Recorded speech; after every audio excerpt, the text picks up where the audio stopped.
The honor of being the president of this synagogue. It's my great pleasure to welcome you to our synagogue. We are 102 years old. It's like a pre-birthday bash. A couple more days from now, when Hanukkah rolls around, we'll be starting our 103rd year in this building.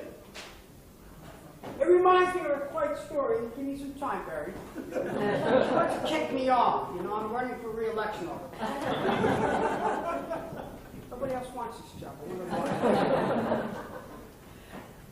When I was a little kid, I wanted to talk to my sister across the way. We were playing. I saw in the storybook that you could string some cans together. And if you strung them together, you could talk to them. That's if you pull it really good. And you could yell through it, and your sister, if she wanted to hear you, could hear you.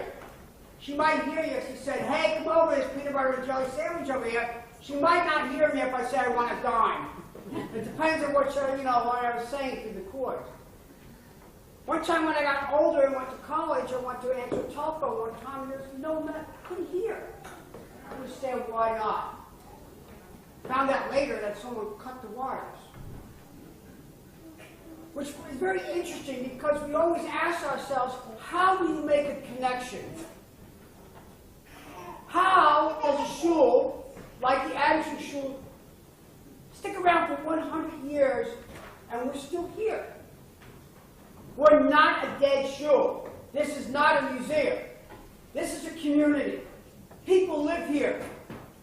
Just before this event, and I said to you a light would blow out, it did. And I wanted to go change that light bulb because I'm neurotic. But I decided not to change it to let you know that someone's going to see it and change it. As Eric Roiter said when we wanted to tell, how do we tell you we're a live shul? He said, bring your children. We have our older members here. And we have our younger members here because we are alive. And Eric is a long person who's been here a long time in this shul, his family has. Because for a long time, like those cans, and like that telephone whose wires are not cut, he stayed connected. If you want this shul and this community to stay alive, there's two things you have to do. Say it loud and clear, and stay connected. That's what we do here at Adams Street Shul. We are alive, we say loud and clear, we're here, and we are connected, and someone will change that light bulb because we're here. Beri, I think you should take over. Welcome to the Adams Street Shul. Happy birthday, Adams Street. Thank you, Eric.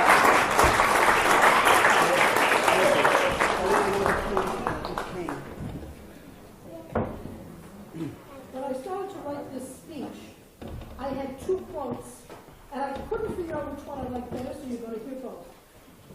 The Talmud says, "I did not find the world desolate when I entered it. My ancestors planted for me before I was born, so do we plant for those who will come after us." More prosaically, it is said, "The poor have grandparents, and the rich have ancestors." We are rich in the inheritance that our grandparents and our ancestors have bequeathed to us. This synagogue will be 103 years old this Hanukkah. Could our grandparents have imagined, as they signed the documents establishing the Adams Street Shul, that 4 generations of their family would gather here today to celebrate this shul? They would, on one hand, be glad to know that the safety that they sought by leaving Russia and coming here still exists. But more than that, they would rejoice that we are gathered in their shul, still functioning after 102 years. Welcome to Newton's oldest synagogue. Welcome home to the home of our ancestors. And now I'd like to invite our Rabbi, Rabbi Weinberg, to speak.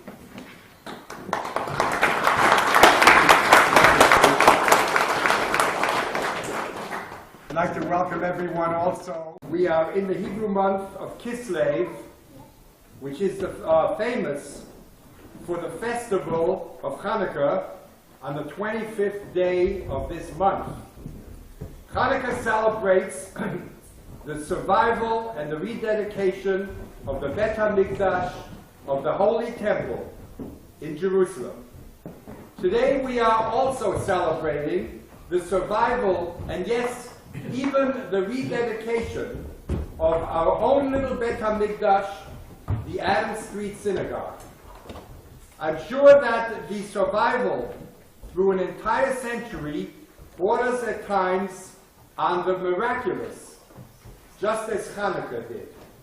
But there was and is also a very human factor in this survival, and that is the Roiter family, past, present, and future, who have been a common denominator throughout the years of strength and support.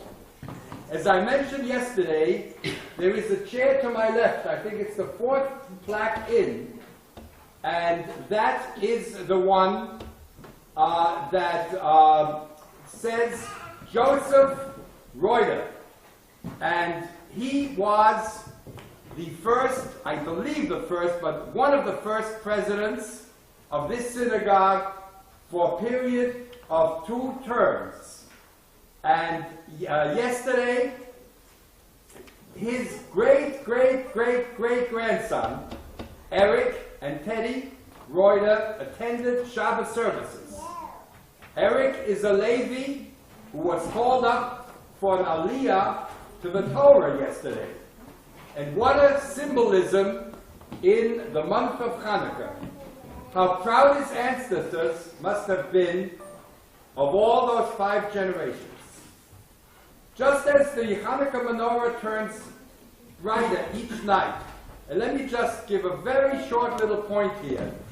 There was a great controversy between the school of Shammai and the school of Hillel. I didn't say anything bad yet. Between the shul of Shammai and the school of Hillel as to how the menorah of Hanukkah should burn. And Shammai said that we should begin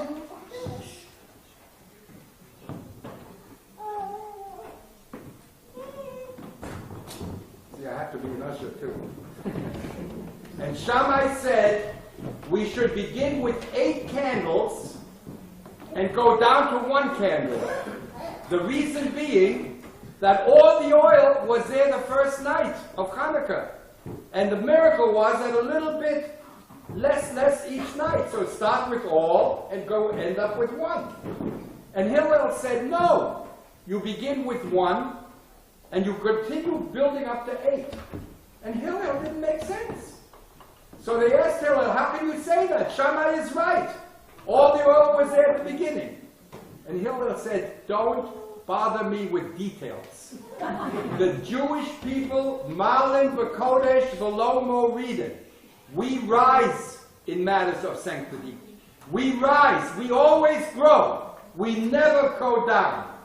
So forget about starting with 8 and ending with 1 little candle. Whatever the historic reason is, we begin with 1 and we build up to 8. And I think that is the message of tonight. We begin slowly and we build and we build. And this is the message of Hanukkah. This is the message and the help that the Roiter family has been with our shul. It's a wonderful shidduch.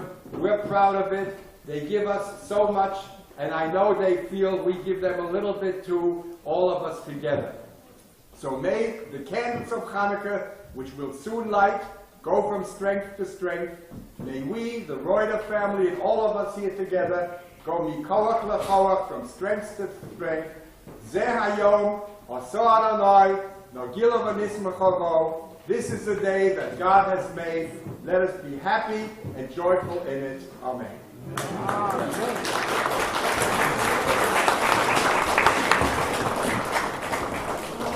I would like to invite Lauren and Rachel to come forward.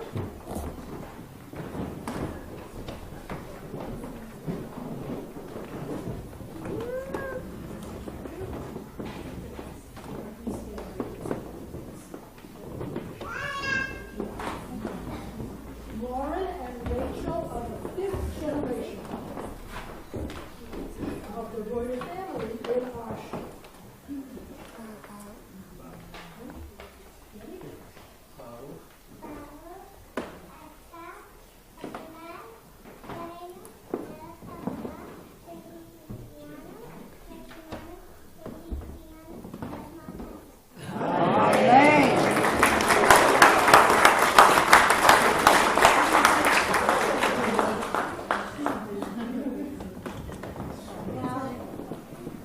going to make another little change.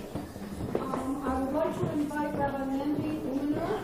He has to go to a bat mitzvah, and so he has asked if he could speak first. And so we are rearranging the schedule a little bit. Rabbi Uminer, would you like to?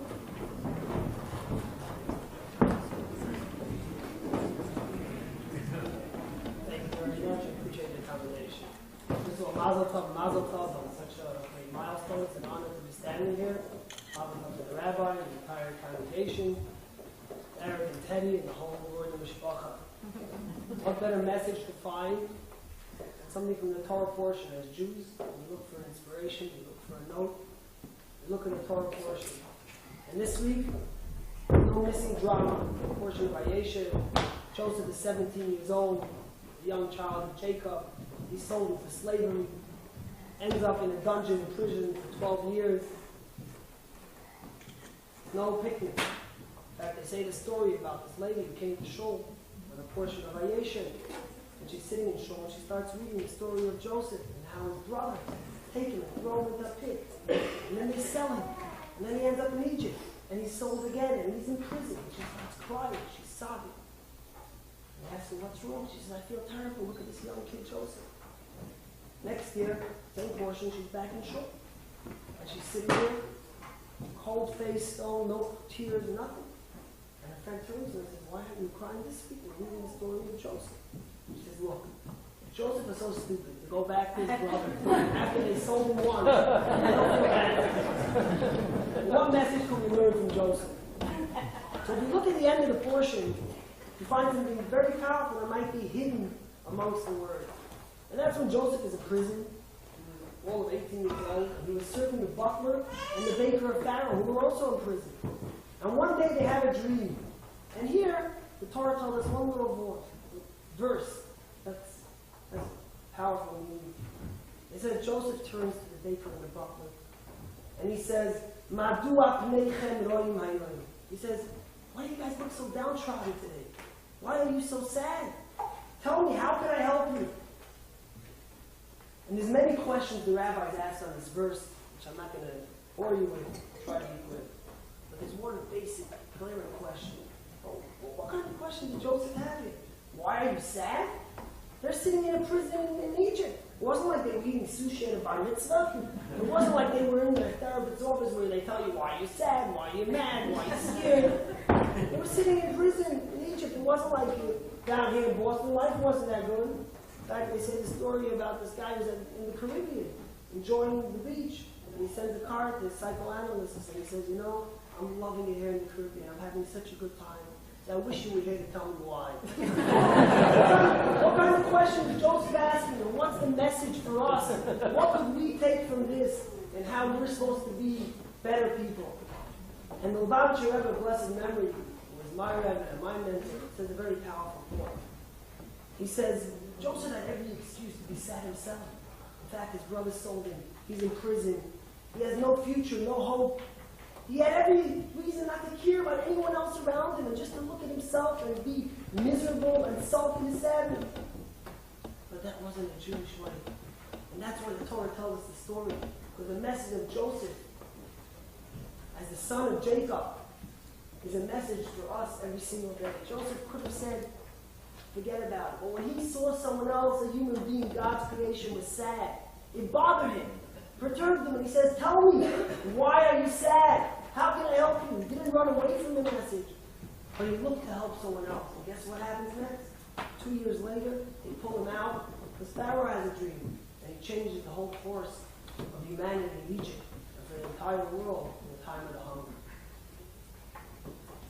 The message to us is clear. If we could only take one moment every day and find one person that looks sad, or looks like they have a problem, and say, how can I help you? They might not be in the same social circle that you, they might not be your friend, they might be someone who works for you. But if we could only do that one little kindness one day like Joseph, we might not become the president one day, or the prime minister, but we'll be impacting the world where the Torah wants us. And that's what leads me to the Roiter. It's been a great honor to know Eric and Teddy, their children, and the entire Mishpacha. But if there's one thing you could say about Eric and Teddy, it when they see someone sad, when they see a problem, they don't run away from it. They ask, how can I help? Why is this the way it is? There's no greater people to honor. There's no greater honor than to be here at this simcha. And a tremendous mazel tov, Eric, and Teddy, to the whole mishpacha, the whole lineage, to the rabbis, to the congregation. May we always celebrate simchas and take inspiration from such special people. Mazel tov.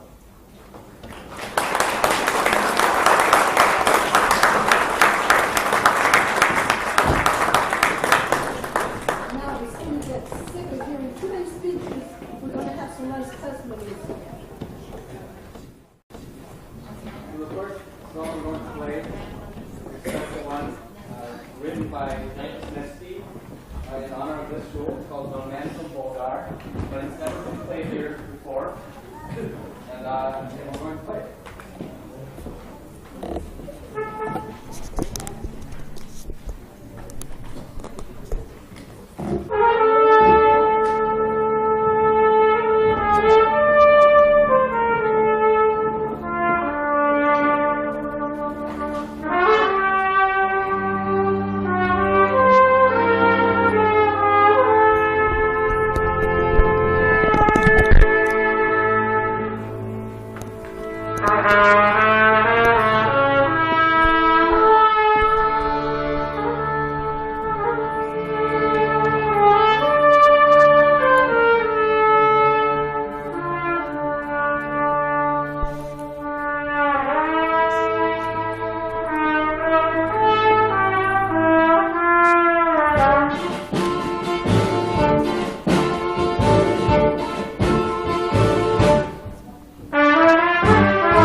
I call on our next speaker, I want to tell you a little story.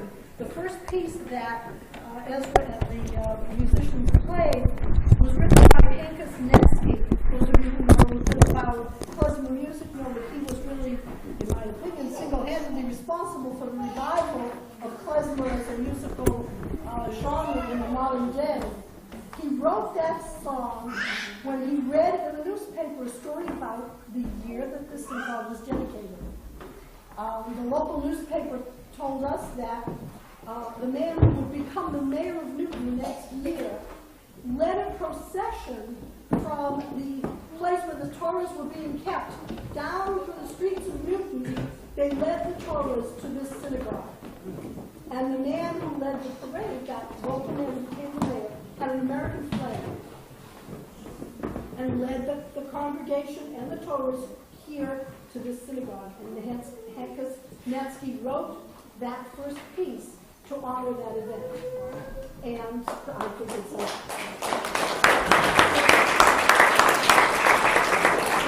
a great honor for our shul to have someone as famous as Hankus Netsky compose a piece of music for us. Now it is my great pleasure to introduce Ellen Smith to you. Ellen Smith is an associate professor at Brandeis University and director of the Hornstein Jewish Professional Leadership Program, of which I am a graduate, and also affiliated faculty Department of Near Eastern and Judaic Studies at Brandeis and the Heller School for Social Policy and Management. She is both an academic historian and a museum curator, the author of more than 36 books and articles, including a book called The Jews of Boston, which she co-edited with Jonathan Sarna. I'm sure many of you are familiar with her. And she told me that she is thrilled to be here this evening, that she loves presenting the present, the future, and the past of our beloved synagogue.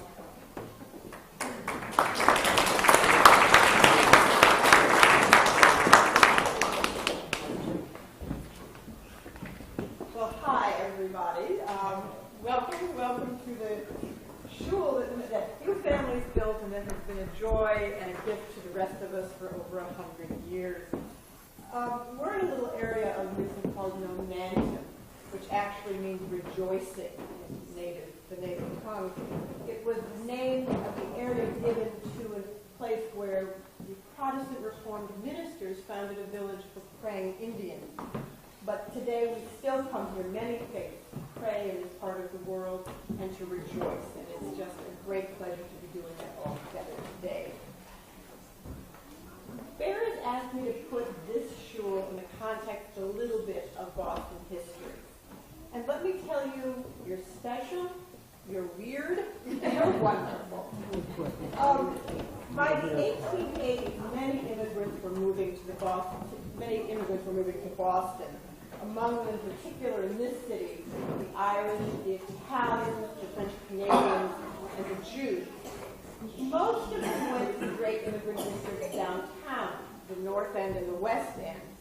But a few traveled far out to Nonantum and founded this little community here in Newton. They called it a melting pot. Most of the children that would have been here 100 years ago would have gone to the Stern School that was literally called the melting pot of nations in the great Boston area. The Jews came here because it was easy to get here. It was relatively cheap to live here. This was very much a working class community. The stores along Watertown Street quickly became the homes to many of them. So that if you look in the old guides to business, you would find in 1910, that was 2 years before the building opened, you would find Jewish department stores, furniture stores, grocery stores, drug stores, general stores, hardware stores, shoe stores, clothing stores. Most of them derived from the original inhabitants who were junk dealers. And all their junk was specialized, and eventually they got retail space for it, and eventually they became all the rest of these stores. The characteristics of the Jewish community were that it was self-employed. The Jewish community married itself, people worked together, money came back into the businesses, and so the communities tended to thrive. The only thing you couldn't get here in those days was kosher meat. You had to go back down to the West End or the North End to get your kosher meat and go back and forth. It was also shared space. Congregations, and there were several of them here, would meet in people's houses or apartments or storefronts. They would rent space. The old Lafayette Hall was a place where the community would come together to have a large Passover dinner. This was a very portable, informal community, which nevertheless decided in 1912 that it needed a building. In 1909, a congregation had formed. It lasted a couple of years. It merged with Achiman Shepard. And in 1911, that congregation, your congregation, actually incorporated. There were 5 original incorporating families. 2 of whom were sitting within handshaking distance of me. The Gilfix, the Roiters. Let's see all the Roiters' hands here. Whoa.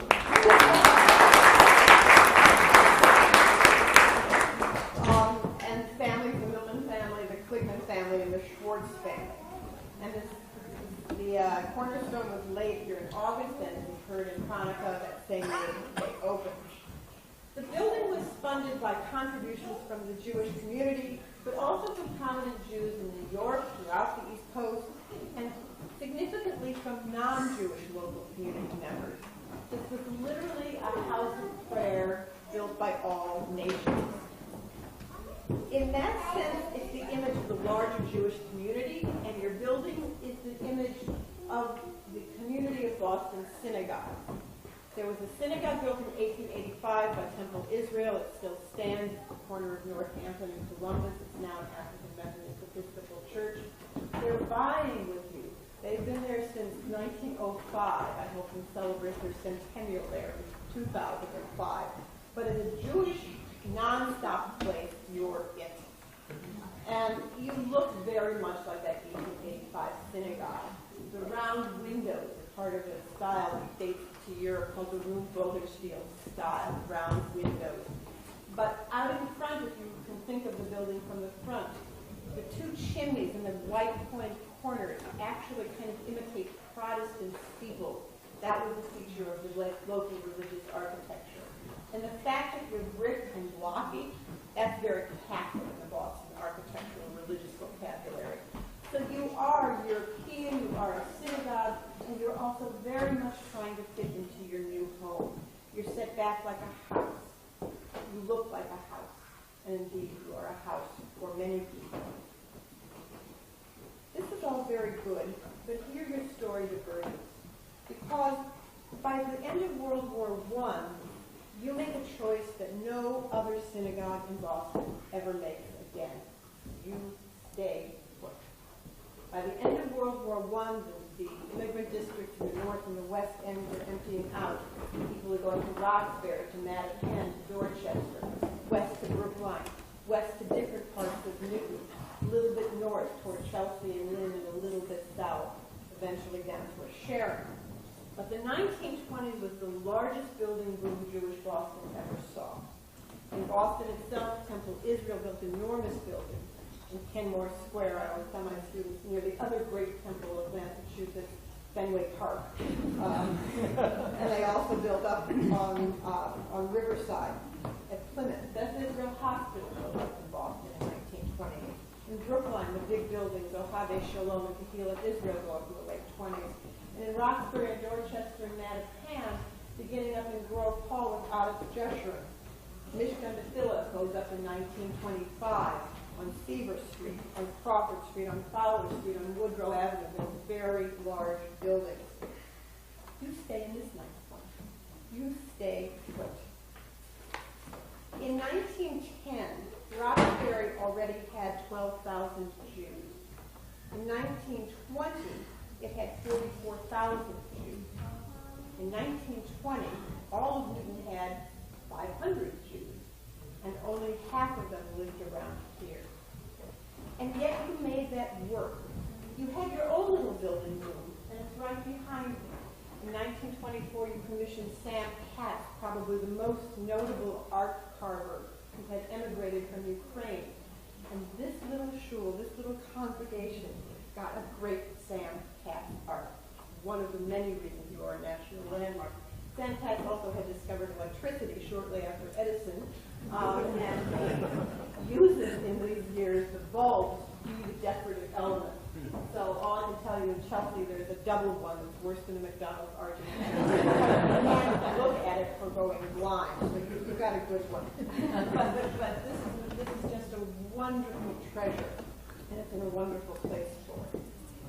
Jews across Boston and the U.S. continue to move, and you stay put. And you not only stay put, you survive. You survive the ebbs and the flows of your own members. You saw renewals with new immigrations from the former Soviet Union in the 1970s and the 1990s. And I will tell you from my observation that unlike so many other communities in Boston, other congregations in the United States, you work consciously across a century to honor your past and also to accommodate the changes that were going on. And by doing so, this is a rare congregation that in the same place, with the same families and with new families, have ensured the life and the living Jewish community that gathered in this building. This is very American. You live among the nations, and not always easily, but always strongly, and you are protecting, and you have been protected by the diversity of this neighborhood. I always remember the line about a friend of mine who ran for office in the South where I grew up, went to be a Jewish mayor of a small town, and they all said, "Are you crazy?" He said, "Oh no, this community recognizes church work. And your community is recognized by your neighbors for doing good church work. You just happen to do it in a Jewish way." Indeed, this is a congregation that is also very Jewish. You have honored your fathers and your mothers, you have honored their fathers and their mothers. You have truly taken care of the stranger and the newcomer. You have truly taken care of those in need. You have truly taken care of your holy space. And you have taken great care to empower your whole community, young and old, men and women, the founding families and the new arrivals, to be part of this caretaking and this upbuilding of Jewish life. You are very unique. So in celebrating the Roiter family and all the families that founded Adams Street Shul, we're celebrating a very special vision, a very special set of actions, a great and special enactment of what Jewish community can be and what it does. You have honored the past, but most importantly, as the longest living Jewish community active congregation / historic building in the greater Boston area, you honor all of us and all of our children and our children to come. Thank you.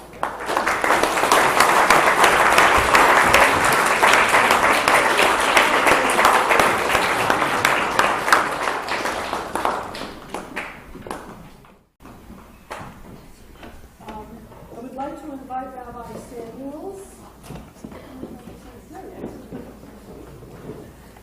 Thank you.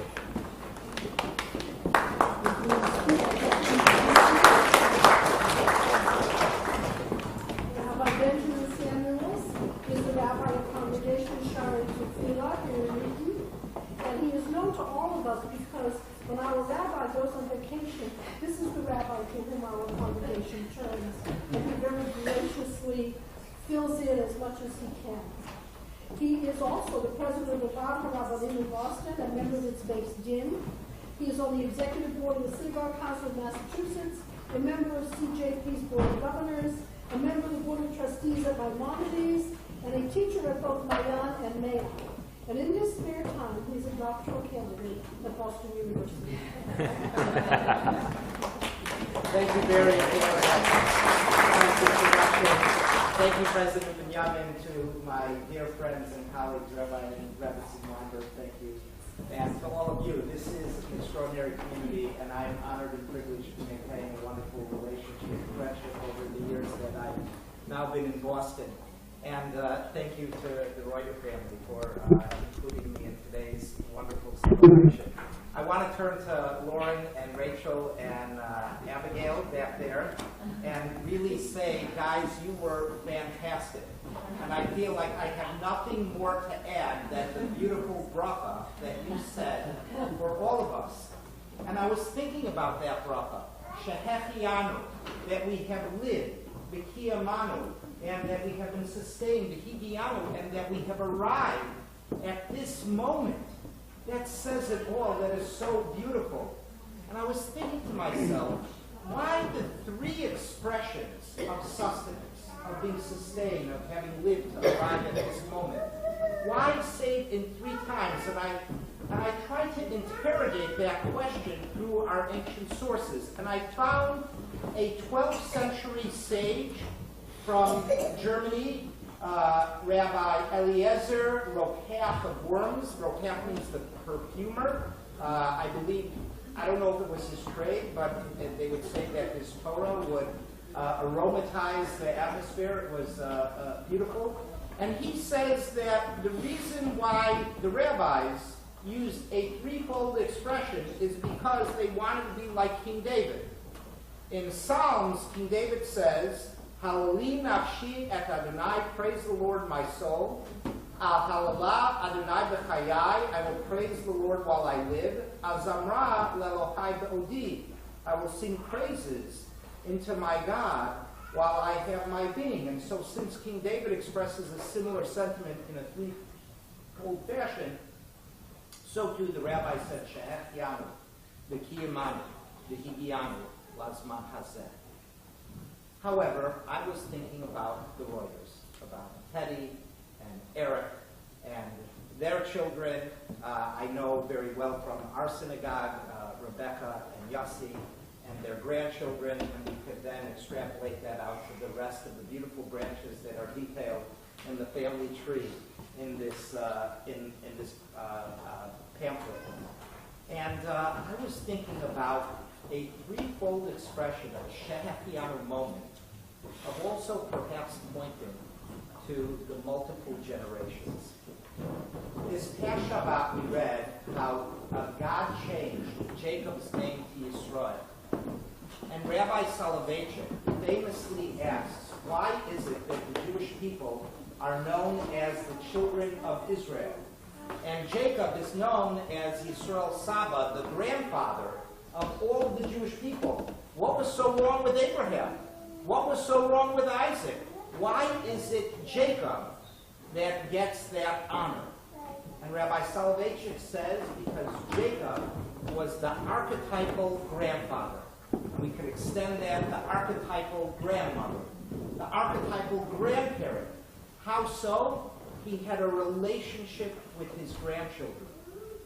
In fact, he says to his grandchildren, Ephraim and Manasseh, you're like my own children. And not only that, but he was able to bless them. Abraham, as great as he was, we find no indication in the Torah that he had that relationship with his grandchildren. Yitzchak also. But Jacob, he has an interconnectedness with his grandchildren. The creation of a multi-generational matrix that then can perpetuate itself. If you look in this beautiful brochure, you will see a picture of Eric sitting with his grandparents. Right? You will see the beautiful family tree. And just a little while ago, as I mentioned, we saw Lauren and Rachel and Abigail standing up there making that threefold Shehechianu blessing. We have 3 generations present. We're celebrating 5 generations. We pray for the Roiter family that it should continue so, but it is emblematic, as we just heard so beautifully from Professor Ellen Smith, of the family that you have created to build this shul and to continue it for now 103 years, generation after generation after generation. That is a Shehechianu moment, and you should be blessed to have many more opportunities to recite that blessing. Amen. Mazel tov.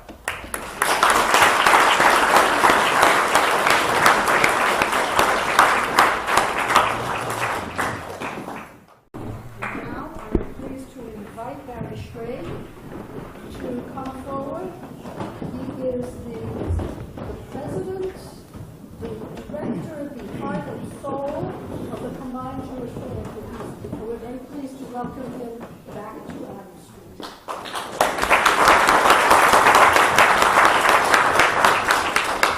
I say that you are the heart soul of our community. This is where the community really lives. And this is an important link in the history of the community. If you've ever had a chance to read it, there's a wonderful book by Robert called Habits in the Heart. And in it he describes what a real community is. And he says real communities can't exist unless they're also communities of memory. Community of memory, he says that communities not only have to remember their past, they are constituted by their past. The past never leaves. The past is always alive. It's always with us. And in this celebration, we see how true that is. So somebody said, well, why are you here? Why does CJP care? And the answer is that this is the soul of the community. If we fail to remember this, we fail to remember everything. So for me, this is actually sort of personal. Because, and the picture of you with your grandfather is extremely personal.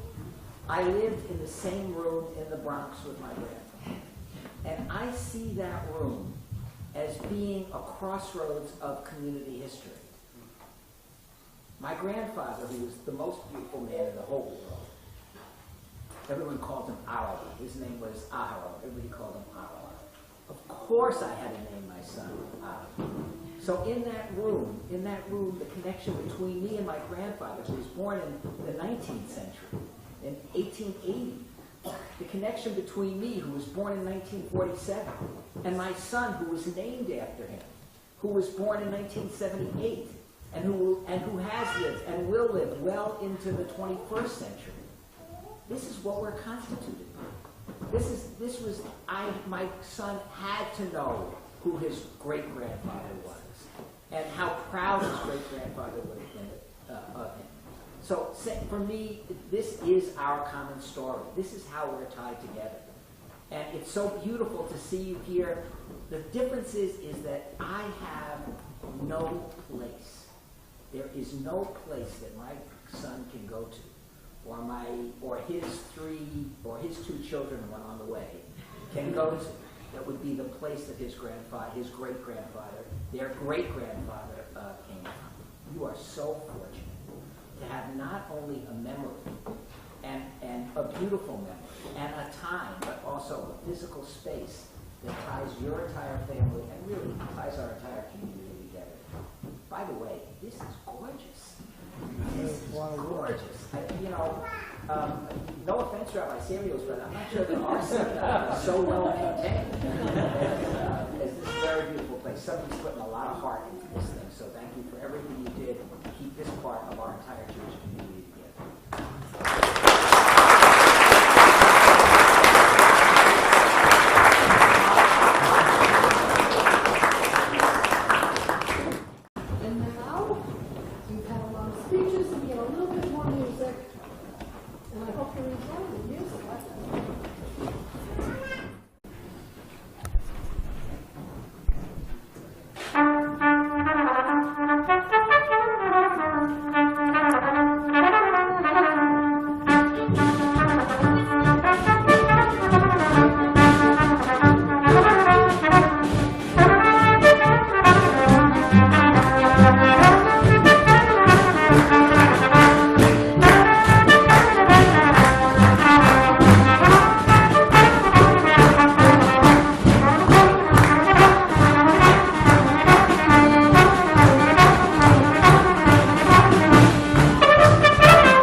my great pleasure to present from this congregation, Agudas Safar, the Adams Street Shul, here in Newton, Mass. It honors 5 generations of the Roiter family for their great dedication to our historic synagogue, which demonstrates their love, their respect for their ancestors, Joseph and Sapphira Roiter, founding members of this congregation, December 7th, 2014. Eric, thank you very much. You can keep it.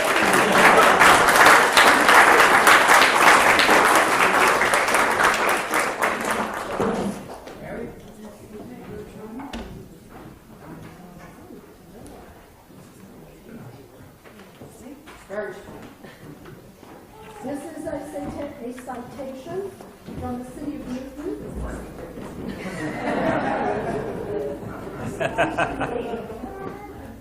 The city of Newton proudly awards the certificate of commendation to the Roiter family. Whereas Joseph Roiter was a founding member of Congregation Agudas Achilat Sfard, and whereas Joseph Roiter served as president of the synagogue, and whereas his sons Harry and Maurice continued their father's dedication to the synagogue all of their lives, and where Joseph's grandson Eric continues the family tradition of support of the synagogue and Jewish institutions in Newton and Boston, and whereas Joseph's great-grandchildren continue his legacy of love for Jewish tradition and ritual, and whereas 5 generations of the Roiter family have come to this historic synagogue to reaffirm their family's ties to this institution, and whereas their presence enriches our history and demonstrates their love for Judaism and their own history in this historic congregation. Now therefore be it resolved that I, Seti Warren, Mayor of the City of Newton, join the Roiter family and their colleagues and friends in their celebration of the Roiter family history in connection with Newton's historic synagogue.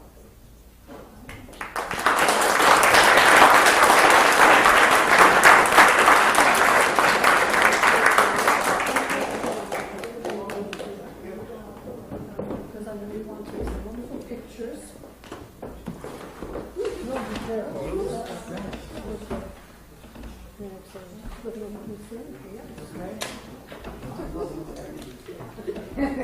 Looks like there's something on the movie, right? Okay, I want to get out there so they can take some wonderful pictures. Okay. Beri, talk Mm-hmm. Your turn. Oh, I forgot to introduce you.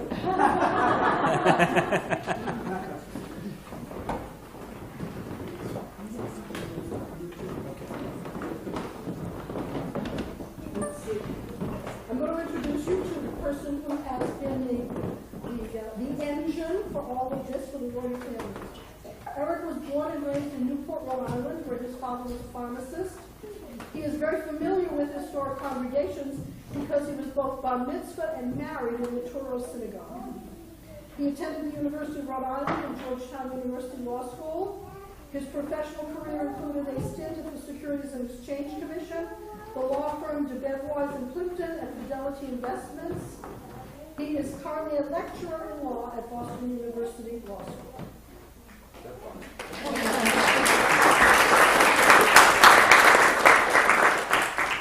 Thank you very much. It's great to have a captive audience. Beri told me, Eric, you'll be the last speaker, and there's dessert that follows your little remarks. Please keep it to no more than 2 hours. I said 1 hour. So I brought a few remarks here. But, you know, I'm going to throw away my prepared remarks. There's only 2 hours there. And I have some other prepared remarks. They're actually short, thankfully. So first of all, on behalf of my family, including my wife Teddy, and my brother Jim, and my sister Jill, thank you all for coming here today.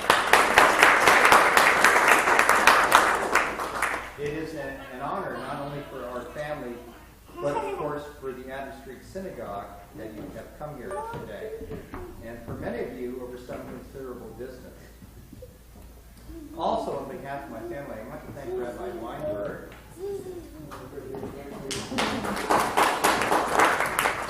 for serving as the synagogue's inspirational spiritual leader, and I take delight in especially thanking Beri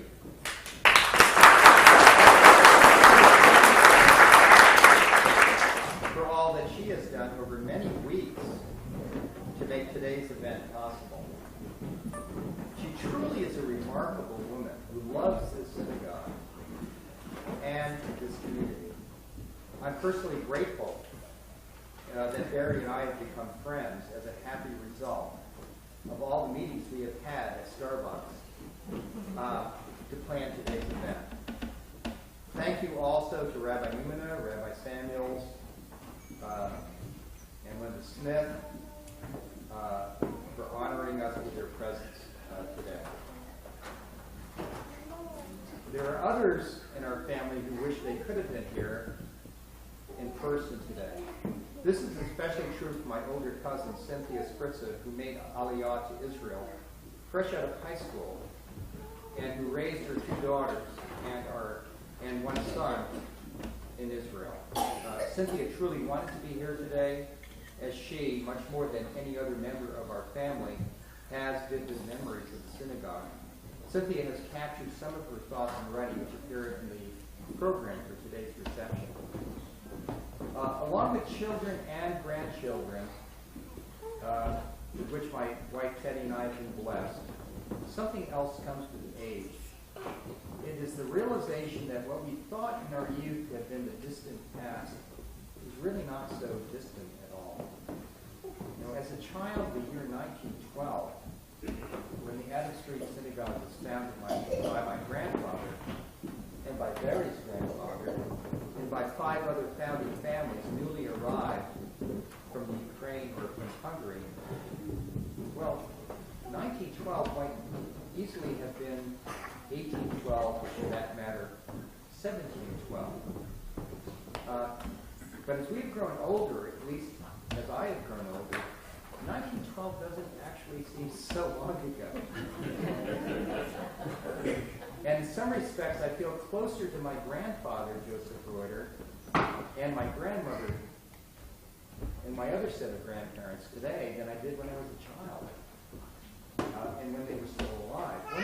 One important reason is that over the years, I've come to a greater appreciation for the values that our grandparents lived by, and values that have been passed down to us through our parents, values that we have tried and are continuing to try to pass on to our children and our grandchildren.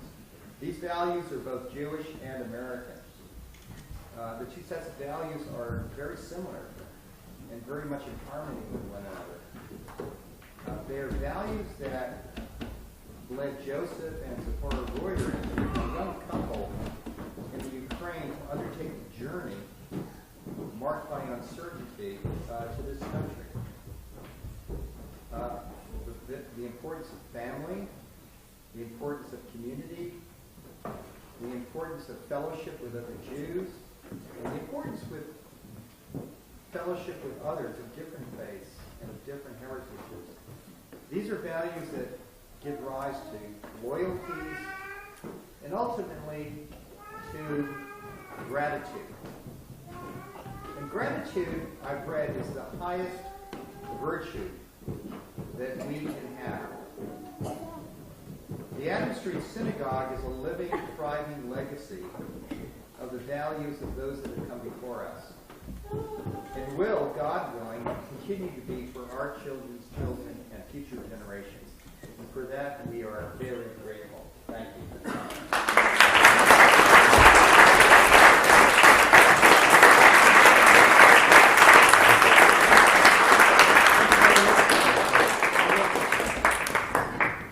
Thank you all so much for being here, for participating in this wonderful event.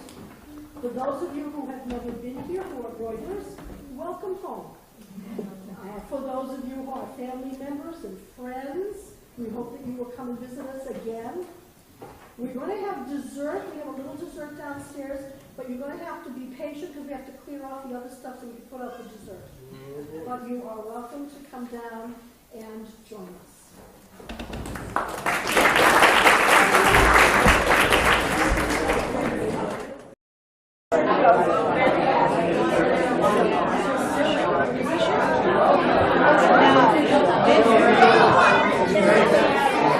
This